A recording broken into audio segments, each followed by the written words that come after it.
आज का हमारा एमसीक्यू का टॉपिक रहेगा पर्सनैलिटी वाला, जो व्यक्तित्व का क्लासिफिकेशन है। कौन कौन से मनोवैज्ञानिक ने व्यक्तित्व का क्लासिफिकेशन किया, और उसके बाद कुछ क्वेश्चन शायद बुद्धि के भी हैं, मिक्स क्वेश्चन है बुद्धि और उसके पर्सनैलिटी के, यानी कि व्यक्तित्व के। फर्स्ट क्वेश्चन को देखते हैं। अंग्रेजी के पर्सनैलिटी शब्द की उत्पत्ति कहाँ से हुई? अब देखने में तो ये लगता है कि बहुत इजी क्वेश्चन है, लेकिन जब पेपर की हड़बड़ाहट होती है ना, जब पेपर सॉल्व कर रहे होते हैं, फाइनल एग्जाम मतलब कंपटीशन का जब एग्जाम दे रहे होते हैं, उस टाइम पर ये सारे शब्द एक जैसे दिखने लग जाते हैं। पर्सनैलिटी को, जो ये हमारा पर्सनैलिटी है, इसको हिंदी में क्या कहते हैं? इसको हिंदी में क्या कहते हैं? व्यक्तित्व। ठीक है, और इंग्लिश में इसको क्या कहते हैं? पर्सनैलिटी। ये कहाँ से आया? ये लैटिन भाषा के पर्सोना से आया। पर्सोना से आया। इसकी स्पेलिंग देखो, PERSONA, और इसको क्या कहा जाता है? मुखौटा। ठीक है, यानी कि मुखौटा कहा जाता है, या इसी को क्या कहा जाता है? नकाब। अब पहले तो व्यक्तित्व जब डिफाइन करते थे, पर्सनैलिटी डिफाइन करते थे, तो आदमी का बाह्य रूप देखा करते थे। ठीक है, बाहरी रूप को देखा और उसी हिसाब से हमने डिफाइन कर लिया। अब बाहरी रूप में क्या हो सकता है? उसका वे ऑफ टॉकिंग, उसका वे ऑफ एक्सप्रेशन है, वो कैसे, उसकी बॉडी लैंग्वेज क्या है, उसके आंतरिक गुणों को नहीं देखा जाता था। लेकिन आज के दिन जब किसी आदमी की व्यक्तित्व को देखा जाता है, तो उसके आंतरिक गुणों को भी देखा जाता है। यानी कि एक मनोवैज्ञानिक की डेफिनेशन याद लिखूं आलपोर्ट की, तो वो क्या कहते हैं? आलपोर्ट की डेफिनेशन लिखूं तो वो क्या कहते हैं? जो व्यक्तित्व है वो क्या चीज है? व्यक्तित्व वो क्या है? वो एक मनोदैहिक, अब मनो का मतलब मन के अंदर का, और दैहिक का मतलब बाहरी, और उसके साथ एक वर्ड और यूज करते हैं, गत्यात्मक। मनोदैहिक गत्यात्मक संगठन है, जिसके अंदर क्या करता है आदमी एक संतुलन बनाने की, एक समायोजन बनाने की कोशिश करता है। किसके साथ? बाह्य वातावरण के साथ।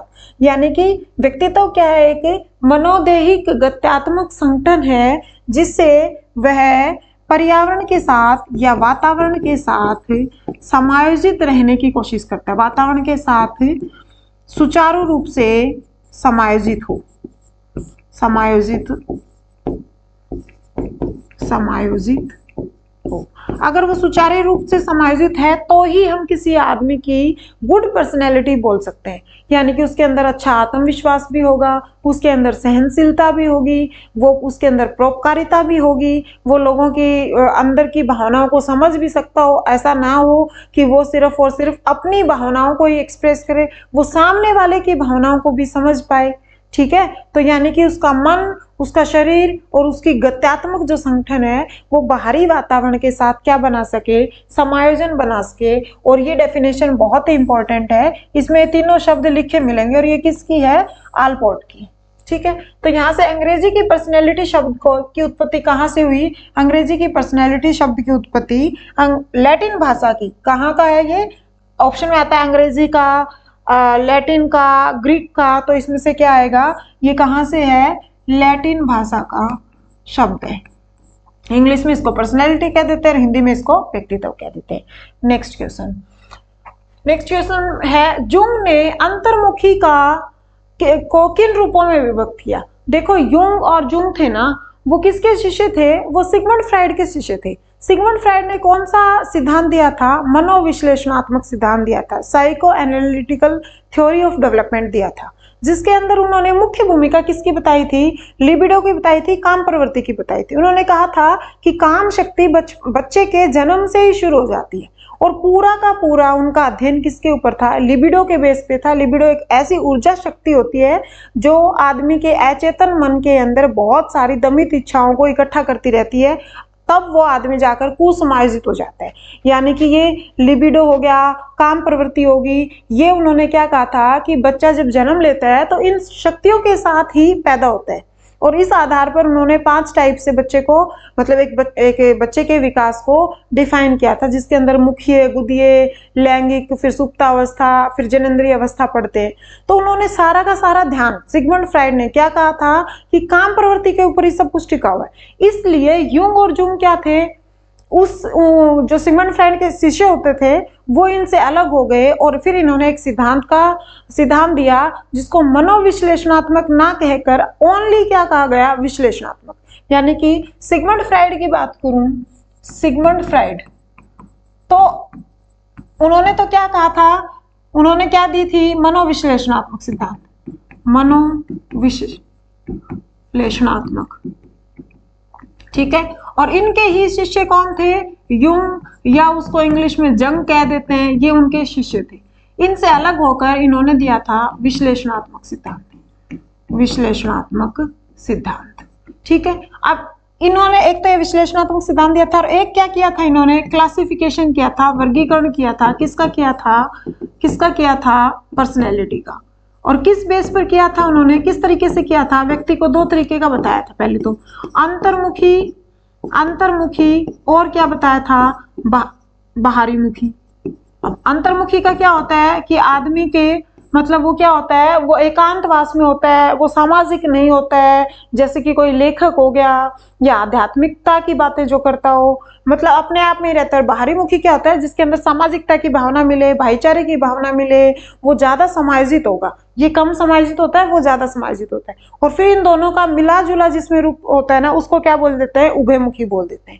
यानी कि जो ये यूंग और जूंग थे, इन्होंने एक बुक लिखी थी, जो बुक का नाम क्या था, साइकोलॉजिकल टाइप, साइकोलॉजिकल टाइप। इसके अंदर 2 टाइप से वर्गीकरण किया था। बाद में क्या बोल दिया था, जो दोनों का मिला जुला रूप है, जैसे कि हम मेंढक को एम्फीबियन बोल देते हैं, जो जमीन पर भी रहता है और पानी पर भी रहता है, यानी कि जो एम्फीबियन नेचर होता है ना, ऐसे ही उभयमुखी होता है। एक तीसरा टाइप इनका जो मिला जुला रूप है, दोनों टाइप का आदमी जिसके अंदर मिलेगी, दोनों टाइप की बातें मिलेंगी, वो क्या है, उभयमुखी। जैसे कि लेखक है वो अंतर्मुखी हो गया, अब जो पॉलिटिशियंस है वो बाहरी मुखी हो गए, बाह्यमुखी हो गए, ठीक है। और जिनका मिला जुला रूप है वो क्या हो गए, उभयमुखी हो गए, ठीक है। अब यहाँ पर कहते हैं कि जो जूंग के हिसाब से अंतर्मुखी का क्लासिफिकेशन किया गया था, उसके कौन कौन से, उसके अंदर में इनमें से कौन से आते हैं। जो अंतर्मुखी होते हैं उनके विचार प्रधान होते हैं, ठीक है। वो अंदर ही अंदर कुछ कुछ बातें सोचते रहते हैं, उनके विचार क्या होते हैं, प्रधान होते हैं, उनके भाव प्रधान होते हैं, तर्क वितर्क प्रधानता होती है, ठीक है। उनके अंदर दिव्य शक्ति पाई जाती है, वो बहुत ज्यादा अध्ययन करते हैं, आध्यात्मिकता उनके अंदर बहुत ज्यादा कुट कुट कर भरी होती है। विचार प्रधान होते हैं, दिव्य दृष्टि पाई जाती है, दिव्य दृष्टि पाई जाती है। तो आंसर विल बी उपरोक्त सभी। और ये क्लासिफिकेशन किसका था, यूंग, या इंग्लिश में उसको जंग लिखा होता है। और ये किसके शिष्य होते थे, सिगमंड फ्राइड के शिष्य होते थे। और सिगमंड फ्राइड ने क्या कहा था, काम शक्ति को ही प्रधानता दी थी, इसलिए इन्होंने इनसे अलग होकर फिर ये इन्होंने अपना अलग काम किया था, अलग फील्ड में काम किया था। नेक्स्ट देखो, मनुष्य जीवन का आरंभ मूलतः घटित होता है। मनुष्य का जो जीवन होता है वो कहाँ से शुरू होता है, वो एक कोशिका से शुरू होता है, एक कोशिका से शुरू होता है। और एक कोशिका को क्या बोलते हैं, संयुक्त कोष बोलते हैं। संयुक्त कोष ऑप्शन में नहीं होगा, इसको क्या बोलते हैं, संयुक्त कोष बोलते हैं, या इंग्लिश में इसको क्या बोलते हैं, जायगोट बोलते हैं। इसके अंदर क्या होते हैं, 23 गुणसूत्र, यानी कि आधे गुणसूत्र तो माता के होते हैं और आधे ही गुणसूत्र पिता के होते हैं, ठीक है। अब 23 गुणसूत्र माता के हैं और 23 गुणसूत्र किसके हैं, पिता के, ठीक है। और गुणसूत्र के अंदर जो गुण होते हैं ना, जो पिछली पीढ़ियों से अगली पीढ़ियों में माता पिता को माते बनाकर जो ट्रांसफर होते हैं, वो किसके थ्रू होते हैं, जीन्स के थ्रू होते हैं। आपसे पूछा जाए कि पीछे वाली पीढ़ियों के जो गुण होते हैं वो अगली पीढ़ियों में जो स्थानांतर करते हैं, वो किसके माध्यम से करते हैं, गुणसूत्र के माध्यम से नहीं करते हैं, वो किसके माध्यम से करते हैं, जीन्स के माध्यम से करते हैं। ऑप्शन में गुणसूत्र पक्का लिखा होगा जब आपसे ऐसा पूछा जाएगा। गुणसूत्र तो आप ऐसे समझना एक बस की तरह काम करते हैं, और बस में जो सवारियां हैं वो एक जगह से दूसरी जगह ट्रांसफर हो रही है, तो सवारियां हैं उनको जीन्स मानना और जो बस है उसको क्या मानना, गुणसूत्र मानना। अब एक कोशिका के अंदर 23 गुणसूत्र माता के आते हैं और 23 गुणसूत्र पिता के आते हैं। यानी कि ऐसे मत समझना कि मनुष्य जीवन का आरंभ मूलतः घटित होता है दो कोष, कई कोष, केवल एक कोष। हाँ, ये वाला ऑप्शन रहेगा, केवल एक कोष। इसी को क्या बोला जाता है? संयुक्त कोष। और इसी को क्या बोला जाता है? जायगोट बोला जाता है। नेक्स्ट क्वेश्चन, पर्सनैलिटी शब्द का उद्गम अभी बताया था कहां से हुआ है? लैटिन भाषा से हुआ। पर्सनैलिटी शब्द का हिंदी में क्या कहते हैं? व्यक्तित्व। और इसका सबसे पहला वर्गीकरण था, क्लासिफिकेशन था, ये किसने किया था? हिप्पोक्रेटस ने किया था। सबसे पहला वर्गीकरण किसने किया था? हिप्पोक्रेटस ने किया था, जिसके अंदर उन्होंने काला पित्त, पीला पित्त, लाल पित्त और कफ पित्त इस टाइप से डिफाइन किया था। और उनकी बुक का नाम क्या था? Nature of man. इस पर्सनैलिटी का जो क्लासिफिकेशन है, ये यहाँ नहीं लिखा हुआ, इस क्वेश्चन में कहीं नहीं लिखा, वैसे बता रही हूँ, जो इसका फर्स्ट क्लासिफिकेशन था, यानी कि फर्स्ट क्लासिफिकेशन लिख लो, वेरी इंपॉर्टेंट है पहला। आगे तो फिर कोई सीरीज नहीं है, आगे वाले जो क्रेशमर है, सेल्डन है, या युंग जुंग है, या सिग्मा, ये फ्राइड है, मतलब अलग अलग तरीके से क्लासिफिकेशन किया। वैदिक सभ्यता के अंदर भी, जैसे हिंदू वैदिक सभ्यता है हमारी, उसके अंदर सतोगुणी, रजोगुणी, तमोगुणी इस तरीके से क्लासिफाई किया। लेकिन जो सबसे पहला क्लासिफिकेशन था वो किसने किया? हिप्पोक्रेटस ने किया था। हिप्पोक्रेटस ने किया था। ठीक है, बुक का नाम क्या था? नेचर ऑफ मैन, जिसके अंदर उन्होंने कितने तरह का बताया था? 4 तरह का बताया था। एक तो क्या कहा था? काला पित्त, एक कहा था पीला पित्त, एक कहा था लाल पित्त, और एक कहा था कफ टाइप। ठीक है, यानी कि जो हमारे ग्रंथियां होती है ना, उस हिसाब से ग्रंथियों के ऊपर बेस्ड एक मनुष्य का क्या किया था? क्लासिफिकेशन किया था, उसका वर्गीकरण किया था। पर्सनैलिटी शब्द कहां से लिया गया था? लैटिन भाषा से लिया गया था। क्या हो गया?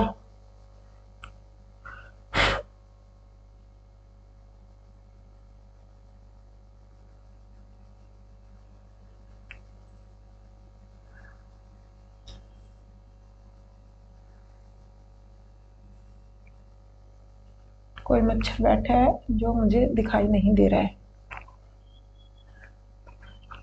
कौन सा स्प्रेंजर के द्वारा किया गया वर्गीकरण नहीं है? सबसे पहले तो स्प्रेंजर, सबसे पहले तो किस शब्द को उठाओ यहां से? स्प्रेंजर। स्प्रेंजर क्या थे? एक मनोवैज्ञानिक थे। उन्होंने क्या किया था? क्लासिफिकेशन किया था। किस चीज का क्लासिफिकेशन किया था? पर्सनैलिटी का किया था। कहाँ लिखा हुआ है उनका क्लासिफिकेशन? उनका क्लासिफिकेशन है जो स्प्रेंजर का, वो कहाँ लिखा हुआ है? टाइप ऑफ मैन, इस बुक के अंदर लिखा हुआ है। ठीक है, स्प्रेंजर क्या थे? एक मनोवैज्ञानिक थे। बुक का नाम क्या था? Type of man. और जो क्लासिफिकेशन बेस्ड था वो किसके ऊपर बेस्ड था? समाज शास्त्र बेस्ड। जैसे बोलते हैं ना, पीछे वाला जो हिप्पोक्रेटस का बताया था, वो किसके ऊपर बेस्ड था? ग्रंथियों के ऊपर बेस्ड था। जो उसके अंदर से स्राव होता है उसके ऊपर बेस्ड था। फिर उसके बाद और कुछ क्लासिफिकेशन थे जो शारीरिक बेस्ड थे। ये वाला क्लासिफिकेशन किसके ऊपर बेस्ड था? समाज शास्त्र के ऊपर बेस्ड था। और इन्होंने कितनी टाइप से आदमी को क्लासिफाई किया था? 6 टाइप से किया था, जिसके अंदर उन्होंने शोधांतिक, लिखी देती हूँ 6 के 6, कुछ तो इसके अंदर लिखे होंगे। शोधांतिक एक, फिर उसके बाद राजनीतिक, फिर उसके बाद सामाजिक, पहला दूसरा कुछ नहीं, ऊपर नीचे लिख सकते हो तुम। फिर उसके बाद धार्मिक, आर्थिक, सौंदर्यात्मक, कितने हो गए? 1 2 3 4 5 और 6। इतने तरीके से आदमी को क्या किया था? क्लासिफाई किया था। किसने किया था? स्प्रेंजर ने किया था। बुक का नाम क्या था? Type of man. किसके ऊपर बेस्ड था? समाज शास्त्र के ऊपर बेस्ड था, 6 टाइप से। तो स्प्रेंजर के हिसाब से कौन सा नहीं है? अब देखो 6 तो ये है, इनके बिना जो भी कुछ है वो इनका नहीं है, तो वो किसी और का क्लासिफिकेशन होगा। अब इसमें से कौन सा आ गया? सैद्धांतिक है, और सामाजिक है, और कलात्मक। कलात्मक किसके अंदर आ जाता है? सौंदर्यात्मक में आ जाता है, कलात्मक भी है।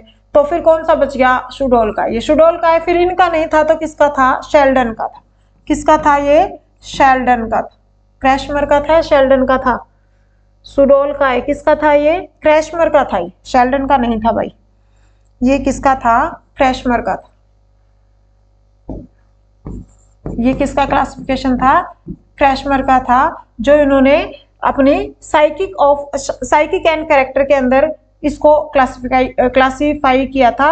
शुडोलकाय था, ये भी 4 तरीके का था। एक क्रैशमर का, एक तो आ गया शुडोलकाय, एक क्या आ गया स्थूलकाय,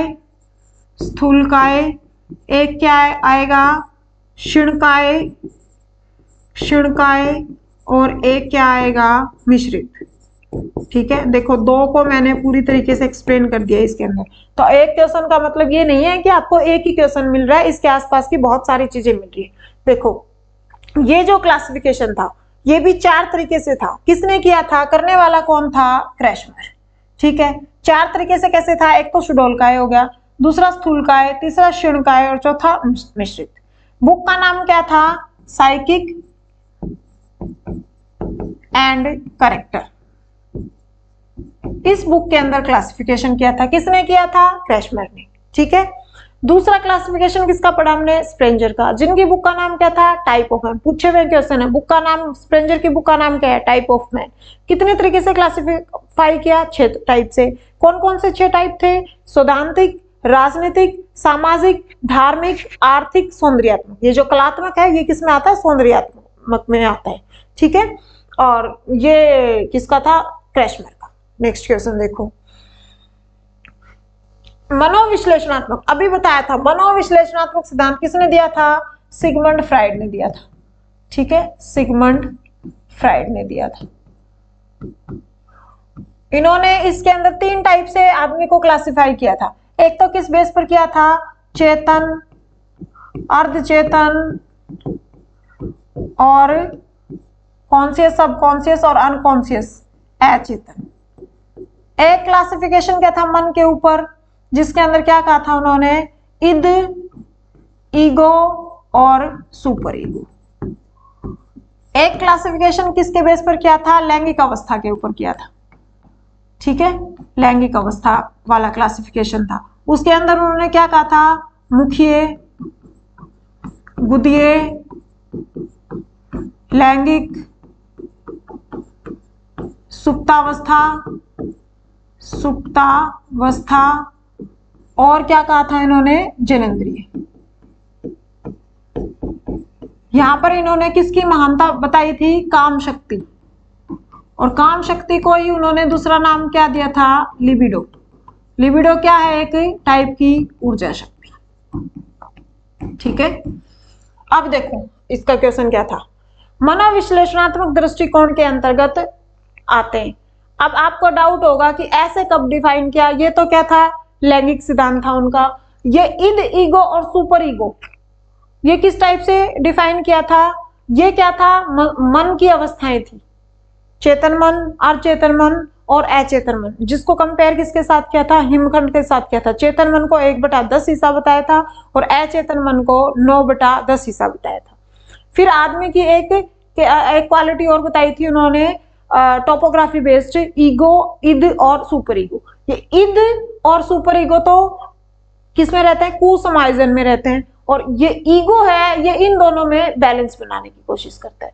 तो मनोविश्लेषणात्मक दृष्टिकोण के अंतर्गत कौन कौन आते हैं? इद भी आता है, परम अहम भी आता है और अहम भी आता है। इसको इंग्लिश में क्या कहते हैं? ईगो। इसको इंग्लिश में क्या कहते हैं? Super ego. और इसका इंग्लिश में क्या कहते हैं? इद। ठीक है, इसके अंदर तो क्या होता है? Devil in a man. इसके अंदर क्या रहता है?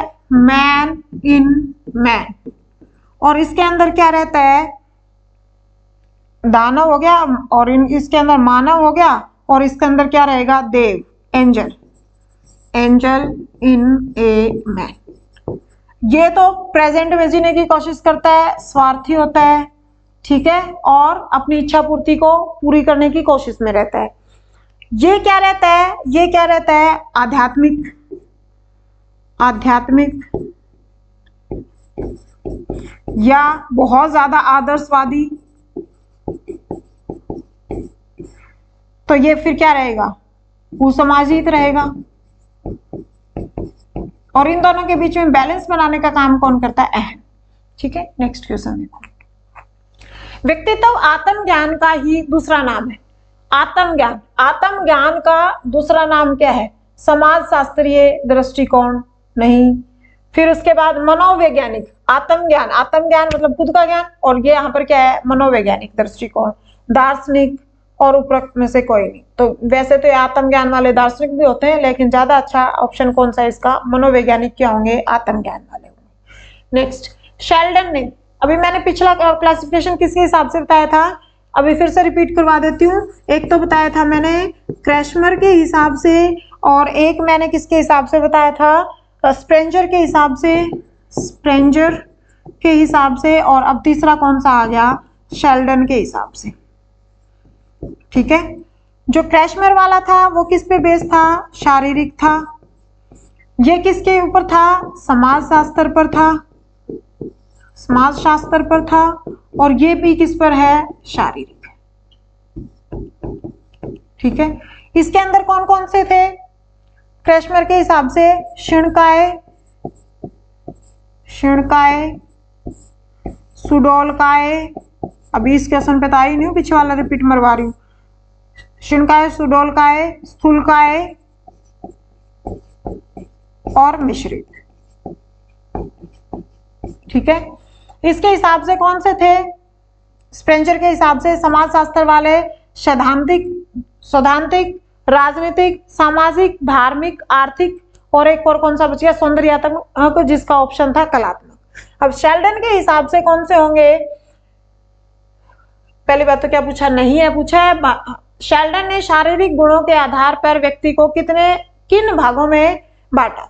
तो किन भागों में बांटा, लंबाकार, कोमल, उपरोक्त सभी, कोमल एवं गोलाकार, और गोलाकार व आयताकार।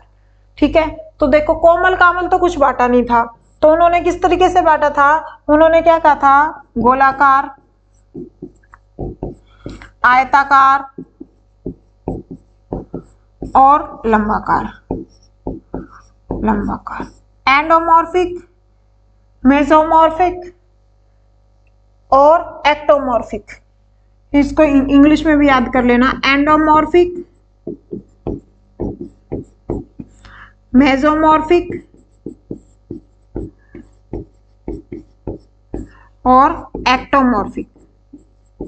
कई बार इनकी क्वालिटी भी दे दी जाती है और फिर पूछा जाता है कौन सा है।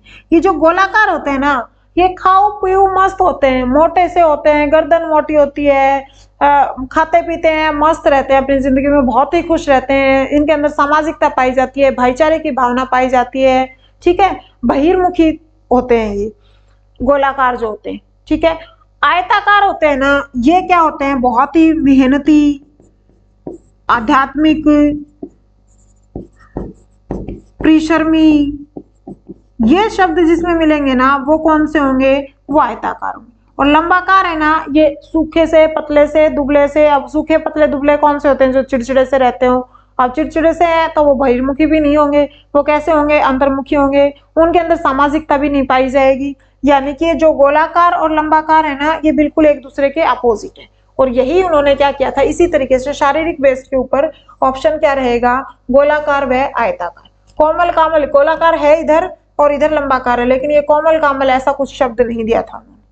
नेक्स्ट देखो, रजोगुणी। अब ये कौन सा क्लासिफिकेशन है, जो हमारी वैदिक सभ्यता है, हिंदू वैदिक सभ्यता, हिंदू वैदिक सभ्यता, इसमें 3 टाइप से बताया था। एक तो क्या कहा था, सतोगुणी, दूसरा कौन सा था, रजोगुणी, रजोगुणी, और तीसरा कौन सा था, तमोगुणी।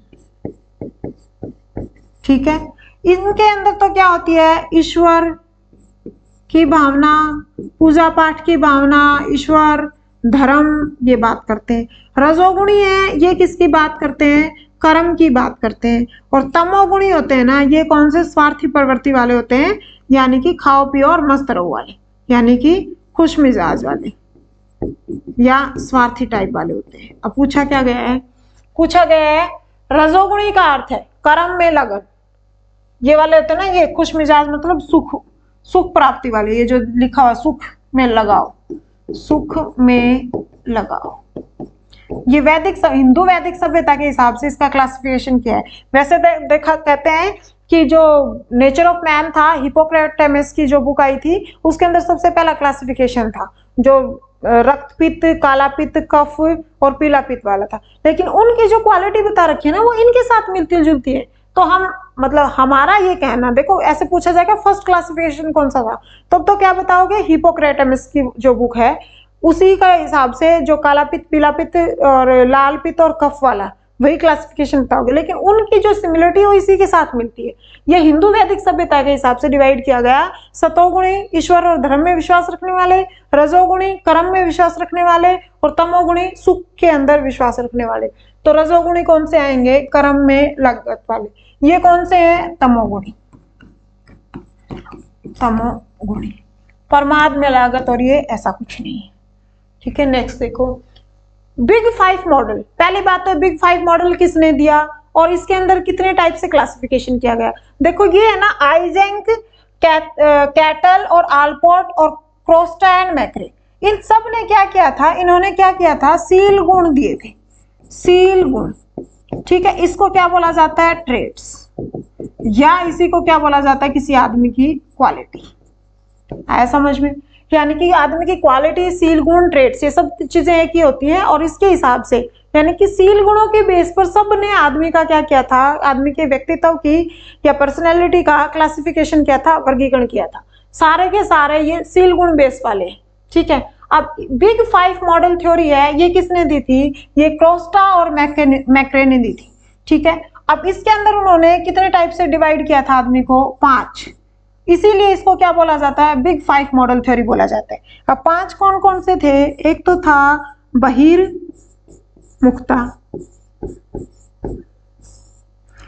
दूसरा कौन सा था, अंतस्ताप, और क्या था इसके अंदर, एक था इसके अंदर सहमति जनता। सहमति मतलब मैंने तुम्हें कोई भी बात कही और तुम मेरी बात से सहमत हो, तो सहमत तुम सामने वाले क्या दिखा रहे हो, सहमति, सहमति जनता। ठीक है, एक क्या था, मनस्ताप वाला, मनस्ताप टाइप था।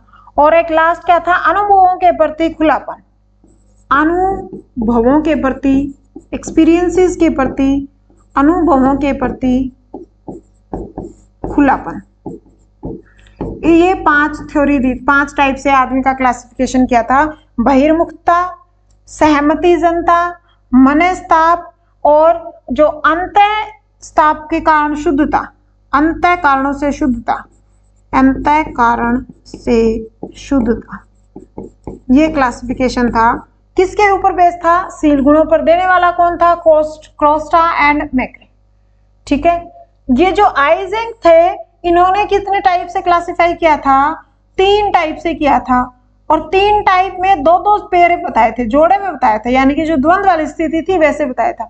एक तो क्या था, अंतर्मुखी और बहिर्मुखी, और एक क्या था जिसके अंदर फोर्स लगाया जाता है, मनोविक्षिप्तता और आवेग नियंत्रण, और एक क्या था, स्थिरता और अस्थिरता।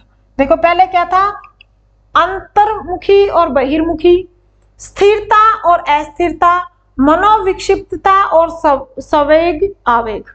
ठीक है, कैटल और आलपोर्ट, कैटल की थ्योरी क्या थी, 16 पीएफ थ्योरी थी, और आलपोर्ट ने एक तो सामान्य टाइप के आदमी बताए थे और एक व्यक्तित्व, एक विशेष टाइप के बताए थे। सामान्य जो गुण होते हैं वो तो सब में पाए जाते हैं, और विशेष होते हैं वो व्यक्ति विशेष में पाए जाते हैं। व्यक्ति विशेष वाले कार्डिनल, केंद्रीय और गुण। कार्डिनल तो होते हैं जो छुपाने से भी नहीं छुपते हैं, केंद्रीय होते हैं जो 5-7 किसी आदमी में पाए जाते हैं, और जो किसी का विशेष पहनावा, हेयर स्टाइल, वो सब किसमें, खान पान, विशेष टाइप का खान पान, पहनावा, वो किसमें पाए जाते हैं, गौण टाइप में पाए जाते हैं। किसी और क्वेश्चन में उसको एक्सप्लेन कर दूंगी। यहाँ क्वेश्चन कौन सा था, कोस्टा एंड मैक्रे वाला। ठीक है, नेक्स्ट देखो, दर्शन शास्त्री, तत्वता, गणितज्ञ और विज्ञान। पहली बात तो इसी शब्द को पकड़ लो, ये क्या दे रखा है, दर्शन शास्त्री। अब दर्शन शास्त्री है तो कैसा होगा, ये अंतर्मुखी होगा। अब अंतर्मुखी है तो गणितज्ञ और विज्ञान वाले भी, यानी कि कौन सी टाइप का है ये, बहिर्मुखी, जो समाजवादी होते हैं, जो अपने विचारों को कहीं पर भी प्रकट कर सकते हैं, जैसे राजनेता टाइप होते हैं। अंतर्दृष्टि वाले, जो लेखक टाइप होते हैं, दर्शन शास्त्री होते हैं, गणितज्ञ हैं, वैज्ञानिक हैं, और दोनों में ये गुण पाए जाते हैं, ये कौन से होते हैं? उभयमुखी। और ये क्लासिफिकेशन किसने किया था? ये यूंग ने किया था, जो मनोविश्लेषणवादी सिगमंड फ्राइड के शिष्य थे, जिन्होंने विश्लेषणवादी थ्योरी दी थी। अहम को कहते हैं, अभी थोड़ी देर पहले बताया था, अहम को क्या कहते हैं? ईगो। ठीक है, और ये किसने कहा था? ये सिगमंड फ्राइड ने। किस बेस पे डिवाइड किया था? फ्राइड ने, मनोविश्लेषणवादी थे। ठीक है, और ये ईगो क्या करता है? बैलेंस बनाने की कोशिश करता है, बैलेंस बनाता है। किसके बीच में बैलेंस बनाता है? ये इद और सुपर ईगो के बीच में, सुपर ईगो के बीच में। नेक्स्ट देखो, अहम का विकास बालक को बाल्यावस्था में हो जाता है, ये किसका कथन है? तो ये तो किसका है? सिगमंड फ्राइड का है। ठीक है, उसके बाद अभी थोड़ी देर पहले बताया था हरमन रोशा परीक्षण। अब ये हरमन रोशा परीक्षण किस लिए किया जाता है? पहली बात तो ये पता होना चाहिए, ये किस चीज का परीक्षण है। फिर उसके बाद ये किसने किया था? हरमन रोशा ने। कब किया था? 1921 में। क्या हुआ था? इसका दूसरा नाम क्या है? इंक बॉल्ट परीक्षण, इंक बॉल्ट टेस्ट। कब किया था? 1921। करने वाले कौन थे? हरमन रोशा। कितने कार्ड लिए थे इसके अंदर? कितने कार्ड लिए थे इसके अंदर? 10 कार्ड लिए थे। 10 में से 5 कार्ड तो क्या थे? सफेद व काले, और 2 कार्ड क्या थे? सफेद, काले व लाल। पूछा जाता है ऐसे अलग अलग। और 3 कार्ड क्या थे? विभिन्न रंगों के थे, विभिन्न रंगों के थे। कार्ड जो 2 थे ना, ये तो कौन से नंबर थे? दूसरा और तीसरा। और ये कौन से थे? 7वां, 8वां और नहीं, 8वां, 9वां और 10वां। ये तो दूसरा और तीसरा था, ये 8वां, 9वां और 10वां। और पहला, चौथा, 5वां, छठा और 7वां, 5 कार्ड ये थे। इसके ऊपर अलग अलग आकृतियां बनी होती थी, जैसे कि एक कार्ड है, इसके ऊपर ऐसे करके बना दिया, और फिर बच्चे से पूछा जाता था कि ये क्या बना हुआ है। इसका कोई विशेष लगाव नहीं होता था, ये बस वैसे ही पूछा जाता था। ये कौन सी विधियां थी? ये प्रक्षेपण विधियां थी। आदमी का जब क्लासिफिकेशन करते हैं ना, जब व्यक्तित्व मापन जो विधियां पढ़ते हैं, तो व्यक्तित्व मापन में 3 टाइप की विधियां पढ़ते हैं। एक प्रक्षेपण पढ़ते हैं, फिर एक क्या पढ़ते हैं? वस्तुनिष्ठ टाइप, और एक पढ़ते हैं व्यक्तिनिष्ठ टाइप। तो ये जो हरमन रोशा परीक्षण था, ये इसी को IBT बोला जाता है, इंक बॉल्ट टेस्ट बोला जाता है। 1921 में दिया था, और 10 कार्ड दिए जाते हैं। ये पूछा जाता है हरमन रोशा टेस्ट के अंदर, IBT टेस्ट के अंदर कितने कार्ड थे? कितने थे? 10। सफेद और काले कितने थे? 5। सफेद, काले और लाल 2, और 3 क्या था? विभिन्न रंगों की। नंबरिंग भी पूछ ली जाती है, और इनके ऊपर क्या बने होते हैं? ऐसे आकृतियां बनी होती हैं, और बच्चे को पूछा जाता है। अब हर बच्चा इसको कुछ और ही बताएगा, ठीक है, तो बच्चों से पूछा जाता है, और उसके बेस के ऊपर इसका क्या नापा जाता है? व्यक्तित्व मापन विधियां हैं, ठीक है। और व्यक्तित्व मापन विधियों में कौन सी है? प्रक्षेपण। अब प्रक्षेपण का मीनिंग समझ लो। प्रक्षेपण क्या होता है? जो आदमी का व्यक्तित्व को बाहर निकाला जाता है किसी और को माध्यम बनाकर, यानी कि व्यक्ति के सामने क्या रखा जाता है? एक उद्दीपक रखा जाता है, और इस उद्दीपक के थ्रू किसी दूसरे की अंदरूनी बातें निकाली जाती है, ठीक है। अब ये उद्दीपक यहाँ पर कौन था? कार्ड। यहाँ पर उद्दीपक कौन था? कार्ड, ठीक है। नेक्स्ट, मनोविश्लेषण, वही आ गया सिगमंड फ्राइड। किसका जन्मदाता थे? कौन थे इनके? फ्राइड। और ये तीनों कौन थे? ये व्यवहारवादी थे। हल, स्किनर और पावलोव, ये तीनों क्या थे? CL हल, BF स्किनर और EV पावलोव, ये तीनों ही क्या थे? व्यवहारवादी थे। फ्राइड ने सबसे अधिकता किसको दी थी? काम प्रवृत्ति को। फ्राइड ने किसको अधिकता दी थी? काम प्रवृत्ति को। इसी को क्या बोलते थे वो? लिबिडो। लिबिडो क्या है? कि ऊर्जा शक्ति, जो जन्म से ही पाई जाती है।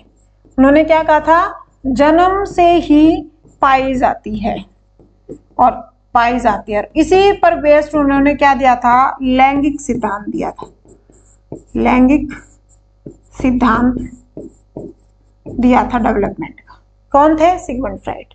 नेक्स्ट, वर्तमान में सर्वोत्तम मानने वाली व्यक्तित्व का वर्गीकरण कौन सा है? वर्तमान में किसको माना जाता है? जो अंतर्मुखी और बहिर्मुखी वर्गीकरण था जुंग का, जो सिगमंड फ्राइड के शिष्य थे, उसको क्या माना जाता है? सबसे सर्वोत्तम विधि मानी जाती है। आलपोर्ट और कैटल कौन थे जिन्होंने किसकी बात की थी? सील गुणों की बात की थी। जिन्होंने क्या दी थी? ट्रेट थ्योरी दी थी। कैटल को 16 PF वाली और आलपोर्ट वाली अभी थोड़ी देर पहले एक्सप्लेन की थी। Next TAT. टीएटी क्या होता है? पहले तो थेमेटिक एप्रिसिएशन टेस्ट, इसको क्या बोला जाता है? Thematic appreciation test. इसी को क्या बोला जाता है? अंतर्बोध टेस्ट। ठीक है। कार्ड की संख्या कितनी होती है इसके अंदर? 31 कार्ड होते हैं। रंगीन कितने होते हैं? 30। और खाली कार्ड कितना होता है? 1। जो 30 रंगीन कार्ड हैं, 30 रंगीन कार्ड हैं, उसके अंदर से 10, 10 और 10। 10 पर किसकी फोटो होती है? फीमेल की। 10 पर मेल की और 10 पर फीमेल प्लस मेल की। एक आदमी का जब टेस्ट किया जाता है तो एक साथ उसको कितने कार्ड पकड़ाए जाते हैं? एक साथ कितने कार्ड पकड़ाए जाते हैं? 20 कार्ड पकड़ाए जाते हैं, जिसमें से 19 तो क्या होते हैं? रंगीन होते हैं। और एक कार्ड क्या होता है? खाली। और ये खाली वाले कार्ड की संख्या कितनी होती है? कौन से नंबर का होता है? 16 नंबर वाला कार्ड क्या होता है? खाली होता है। अब वो कार्ड के ऊपर फोटो दिखाकर 3 से 14 साल के बच्चे का व्यक्तित्व मापा जाता है। ठीक है। और ये कौन सी विधि है? ये जो टीएटी है, ये कौन सी विधि है? प्रक्षेपण। व्यक्तित्व मापन की कितने तरीके से मापते हैं? व्यक्तित्व मापन एक तो क्या होती है? प्रक्षेपण, जो कोई किसी को उद्दीपक बनाकर किसी दूसरे के अंदरूनी बातों को बाहर निकाला जाता है, किसी को माध्यम बनाकर। और दूसरी क्या होती हैं? अन्य विधियां, यानी कि अप्रक्षेपण, अन्य विधियां। अब उस अन्य विधियों में क्या आता है? एक तो आता है व्यक्तिनिष्ठ और दूसरी कौन सी आती है? वस्तुनिष्ठ। वस्तुनिष्ठ। ठीक है। किसी और क्वेश्चन में इनको फिर एक्सप्लेन करूंगी। नेक्स्ट, बहिर्मुखी व्यक्तित्व की विशेषताएं। कौन देने वाला था ये बहिर्मुखी वाला? युंग। किसके शिष्य थे ये? सिगमंड फ्राइड के। ये लोग अत्यंत सामाजिक होते हैं। हाँ, सामाजिकता होती है इनके अंदर कूट कूट कर। आशावादी और क्रियाशील होते हैं, जबकि अंतर्मुखी होते हैं वो निराशावादी होते हैं। जल्दी ही मित्र बना लेते हैं। जब सामाजिकता है तो मित्र भी बना लेंगे। तो कैसे हो गए? उपर्युक्त सभी। गिलफोर्ड के बुद्धि के कितने कुल कोष थे? तो पहली बात तो गिलफोर्ड कौन थे? गिलफोर्ड ने क्या दिया था? बुद्धि मापन क्रियाएं दी थी। अब बुद्धि मापन क्रिया में इन्होंने क्या दिया था? त्रिआयामी थ्योरी दी थी, जिसको क्या बोला जाता है? 3 डायमेंशनल थ्योरी। 3 dimensional theory. इसके अंदर इन्होंने 3 टाइप की बात की थी। कौन कौन सी? एक तो क्या होता है? संक्रिया, जिस तरीके से आदमी सोचता है। अब फिर दूसरा क्या होता है? विषय वस्तु, जिसका प्रयोग किया जाता है रिजल्ट निकालने के लिए। और फिर एक जो रिजल्ट निकल कर आता है, उत्पाद। ठीक है। तो इन्होंने सबसे पहले जब एक्सपेरिमेंट किया तो इसकी 5 टाइप बताए थे, जो अभिसारी, अपसारी, समरण, बहिर्मुखी, ये सब 5 टाइपें थी, 5 टाइप्स थी। विषय वस्तु में 4 चीजें ली थी और उत्पाद में 6 ली थी। और इन सब की मल्टीप्लाई की, यानी कि एक मॉडल बनाया था इस तरीके से। इसके 3 डायमेंशन रखे थे और इन 3 डायमेंशन के अंदर इन्होंने 5 टाइप की संक्रिया ली थी, 4 विषय वस्तु और 6। इन सब की मल्टीप्लाई करते हैं तो 5 4 जा 20, 26 जा 120। फिर उसके बाद इन्होंने इनको 5 बना दिया था, इनको 5 बना दिया था और इनको 6, यानी कि फिर बदला हुआ तो 5 5 जा 25 और ये कितने बन गए थे? 150 कोस्ट।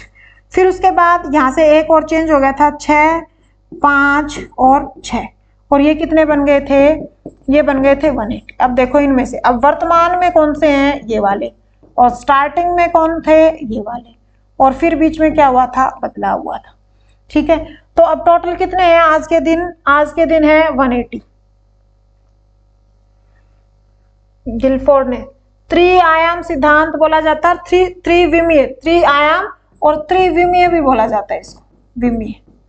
ठीक है, तो आज के दिन 7, 9, 80, 9, 3, 9 और 180, या वर्तमान में पूछा जाए तो 180, यानी कि इसके अंदर संशोधन होता गया था। नेक्स्ट, विचार, प्रेरणाएं, आवेग व इच्छाएं व्यक्तित्व के किस भाग का निर्माण करती है? तो ये किसके भाग है? विचार, प्रेरणाएं, आवेग, ये किस में आती है? अचेतन मन में। ये कौन सा हिस्सा होता है? 9/10। इसके अंदर क्या होती है? दमित इच्छाएं। ठीक है, नेक्स्ट, बिग 5 मॉडल, अभी थोड़ी देर पहले बताया था, क्रेस्टा एंड कोफा ने इसका वर्गीकरण किया था। और इसके अंदर क्या क्या थे? एक तो बहिर्मुखता, एक दूसरा सहमति जन्यता, 2 तीसरा अंतःकरण की शुद्धता, और चौथा मनस्ताप, और 5वां अनुभवों का खुलापन। ठीक है, और ये किसने दिया था? क्रेस्टा और कोफा ने दिया था। नेक्स्ट, अंतर्मुखी व्यक्तित्व की विशेषताएं। अंतर्मुखी, संदेही, संकालु स्वभाव, एकांत प्रिय। ये बात तो सही है।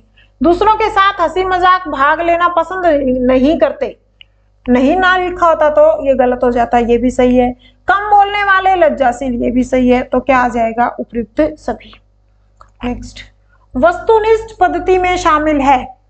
अब वस्तुनिष्ठ कौन सी थी? जो हमने अभी थोड़ी देर पहले पढ़ी थी, व्यक्तित्व मापन की विधियां, प्रक्षेपण विधियां और अन्य विधियां। अन्य को 2 तरीके से बांट दिया गया था, वस्तुनिष्ठ और व्यक्तिनिष्ठ। ठीक है, तो अब यहाँ पर क्या पूछा गया? वस्तुनिष्ठ पद्धतियों में शामिल है। वस्तुनिष्ठ में क्या शामिल है? निरीक्षण। ये प्रश्नावली, प्रश्न पूछकर हम किसी आदमी को जानते हैं, तो इसका मतलब वो क्या होगी? व्यक्तिनिष्ठ होगी। प्रयोगात्मक, ये भी क्या है? प्रयोग किसी आदमी के ऊपर करते हैं, तो ये भी क्या होगी? व्यक्तिनिष्ठ। ठीक है, और यहाँ पर क्या पूछा गया था? वस्तुनिष्ठ, यानी कि किसी को परीक्षण करके, निरीक्षण करके, तो ये क्या आ गई? उसकी वस्तुनिष्ठ विधियां। नेक्स्ट, फ्रायड के अनुसार शक्ति की अतृप्त इच्छा, अतृप्त इच्छाओं को क्या बोला जाता है? काम वासनाएं, और इसी को क्या बोला जाता है? लिबिडो बोला जाता है। तो आंसर क्या रहेगा? काम वासनाएं।